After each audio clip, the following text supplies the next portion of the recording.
Ready to step off the map from the most hidden alleyways to the stories nobody told you? Uncharted Alleyways begins now. Your definitive guide and travel podcast, culture, adventure, and the world as you've never heard it. Tune in, disconnect from the obvious, and come explore with us. Uncharted Alleyways, your next trip starts here.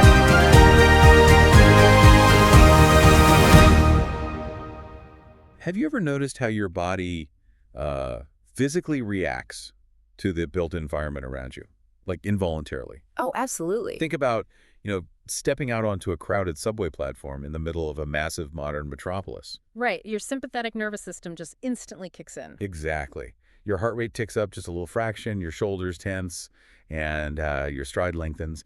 You start walking just a bit faster to match that frantic energy of the grid. You're just trying to survive the commute, really. Right. I mean, we have engineered our modern world for maximum efficiency, but it comes with this constant baseline level of cortisol. Yeah, a low-level stress. So what happens when an entire city is built to do the exact opposite?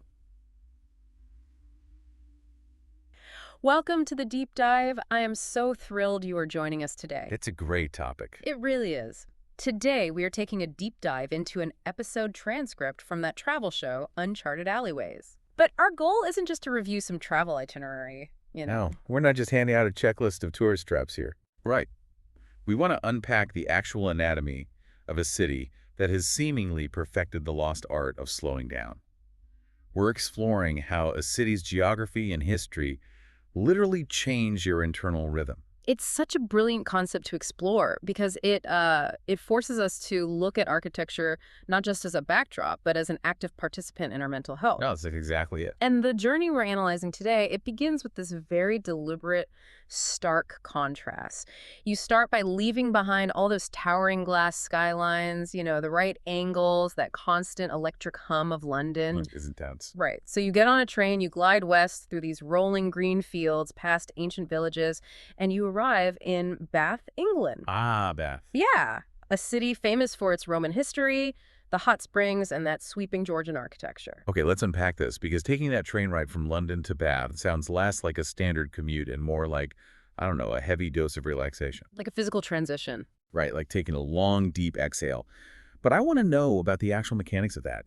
Can a city's layout genuinely alter our internal rhythm the second we step out of the railway station? It absolutely can. Yeah. And the source material highlights exactly how this sensory shift is engineered the moment you arrive. Oh, really? How so? Well, the very first thing your brain registers is the sheer absence of what you just left behind. Meaning London. Right.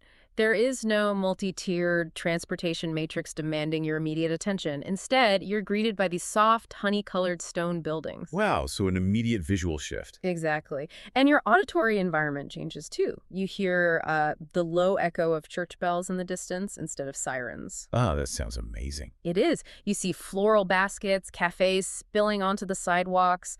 The whole thematic framework we are dissecting today is how this environment systematically forces visitors to drop their defenses. Which brings us to the literal geological foundation of the city.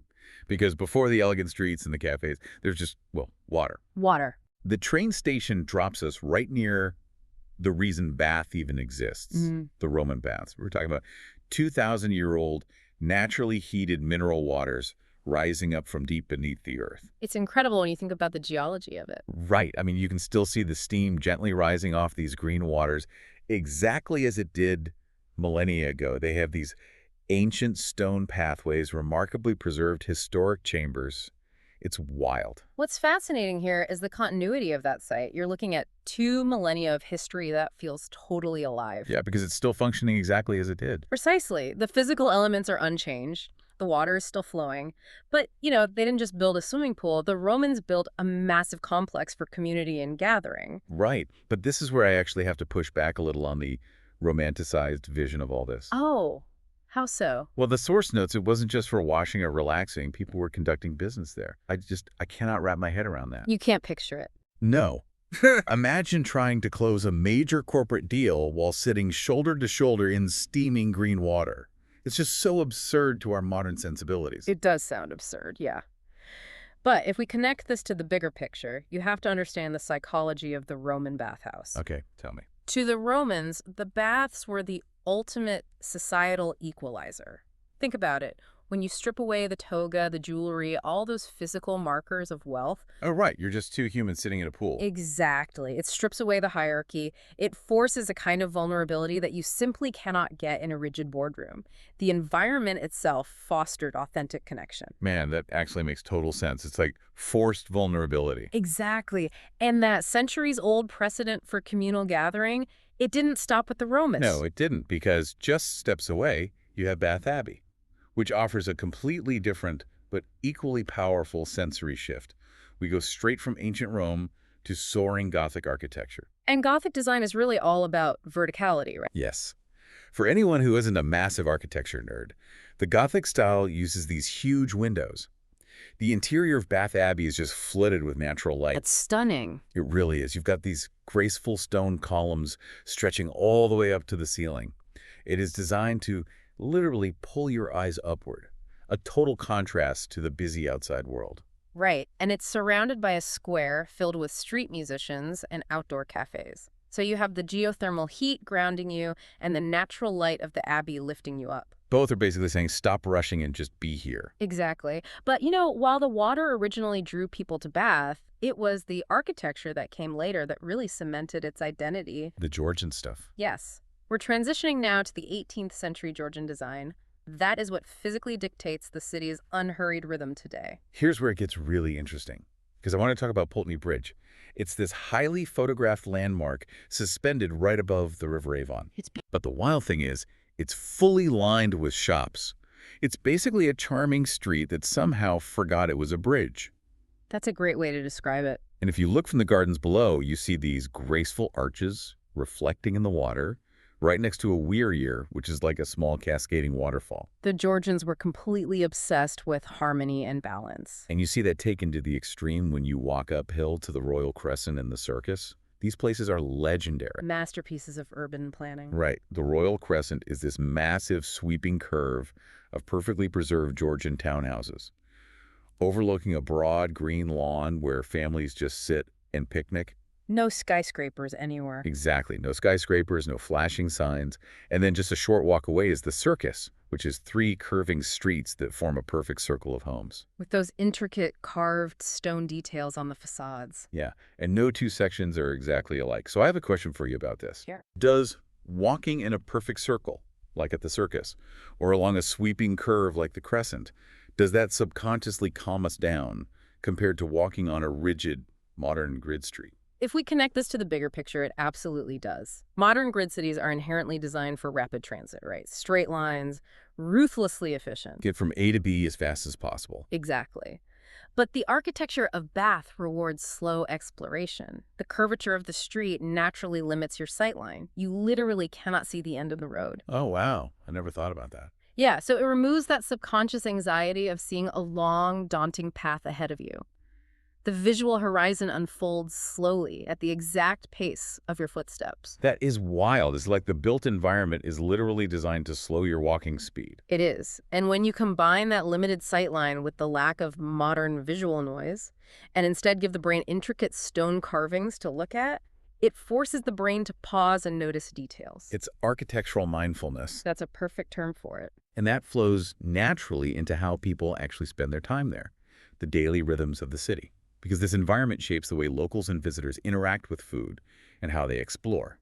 The food scene in Bath is definitely an extension of that unhurried rhythm. Absolutely. You've got these cozy independent cafes making homemade soups, traditional British pubs serving up fish and chips or a Sunday roast. Classic comfort food. But we have to talk about the quintessential experience, which is the tea room. Oh, the afternoon tea. Yes. We're talking warm scones, impossibly thick clotted cream, strawberry jam, and perfectly brewed English tea. But honestly, to me, this feels like less about the food and more like hitting a mandatory pause button in the middle of the day. Yeah, it's a ritual. Right. The source notes that eating here is, quote, less about the meal itself and more about taking time to enjoy it. So I have to ask you, are we losing the ability to just wander and exist without a destination? In a lot of modern places, sadly, yes. We are so destination-focused. But the true attraction of Bath isn't a checklist of sights. It's not about taking a selfie and leaving. Exactly. It's the absence of a checklist. It's curiosity-driven travel. When you leave the main attractions, you find these hidden independent bookstores, family bakeries, artisan shops. I read they have amazing handmade pottery and local soaps. I do. Yeah. And discovering a local soap shop or just sitting in a riverside park watching ducks on the River Avon, that's given equal weight to seeing a world-famous monument. That's the local secret, isn't it? Just existing in the space. Yeah. Like heading out to Royal Victoria Park just after sunrise, you get that golden morning light on the honey-colored stone, bird song, peaceful streets. Just you and a warm cup of coffee on a bench. Exactly. Okay, but to ensure everyone listening is fully equipped, we have to ground this romantic wandering in some practical reality. How do you actually navigate this beautifully preserved time capsule? Right, because any historic city comes with its own set of realities. Starting with accommodations. The source mentions there's something for all budgets, right? Yes. You have family-run guest houses that are incredibly welcoming and boutique hotels right in the walkable center. And budget options, just a pleasant walk outside the historic center. But we do need a mindfulness warning here. The cobblestones. The uneven stone streets, yes. And the crowds swell on weekends, so early morning arrivals are crucial for popular spots. But those stones, the city is super compact and walkable, which is great, but there's friction. There is friction, yes. So what does this all mean? Because wearing high heels or trying to sprint in Bath sounds like bringing a sports car to a hiking trail. That's a perfect analogy. If the city is actively tripping you up for rushing, isn't it basically demanding that you respect its pace? This raises an important question about how we view inconvenience. Because those physical constraints, the uneven stones, the compact layout, they actually liberate the traveler. Liberate them. How so? Because you are freed from the stress of a complicated, sprawling transit system.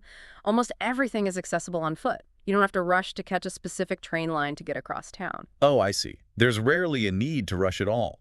Right. And, the source briefly teases an upcoming trip up north to York, which provides such a fascinating contrast to this. York, right, where Roman foundations, Viking heritage, and medieval charm basically collide. Exactly. York is full of ancient walls, cramped cobbled streets, and dark Gothic architecture aggressively layered on top of each other. A historical pileup. Yes, and that layering creates a very different, much more demanding energy to navigate compared to the cohesive serenity of Bath. It really shows how England's history layers differently in each city. It really does. Now, so just to synthesize all of this for you listening, Bath really is a masterclass in slowing down. It absolutely is. From the ancient Roman waters meant to equalize society, to those sweeping Georgian crescents designed to calm your brain, even down to the simple joy of clotted cream on a scone. It proves that beauty doesn't always have to announce itself loudly. So I want to ask you, the listener, how can you apply this Bath mindset to your own life today? Good question. Can you intentionally take the scenic road today? Or maybe, linger over a conversation just a little bit longer. And as you think about that, I want to leave you with one final thought to mull over, which really builds on everything we've talked about. Oh, lay it on us. The original builders of Bath, right? From the Romans to the Georgians, they designed the city specifically around communal gathering, lingering, and physical presence. Yeah. But in stark contrast, our modern cities are increasingly designed around efficiency, high-speed transit, and instant delivery. That's so true. So if the layout of a city reflects the core values of its era, what does our modern obsession with speed say about us? Are we engineering the art of slowing down out of our lives entirely? Wow. That is a heavy but incredibly necessary thought to leave on. Thank you so much for joining us for this deep dive. Take that deep exhale today, and we'll catch you next time.